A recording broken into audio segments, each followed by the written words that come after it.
सुरार्चितलिङ्गं निर्मलभासित शोभितलिङ्गं जन्मज दुःख विनाशकलिङ्गं तत्प्रणमामि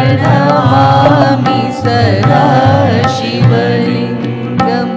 देवमुनि प्रवरार्चितलिङ्गं कामदहं करुणाकरलिङ्गं रावणदर्प विनाशकलिङ्गं तत्प्रणमामि सदा शिवलिङ्गं सर्वसुगन्धिसुलेपित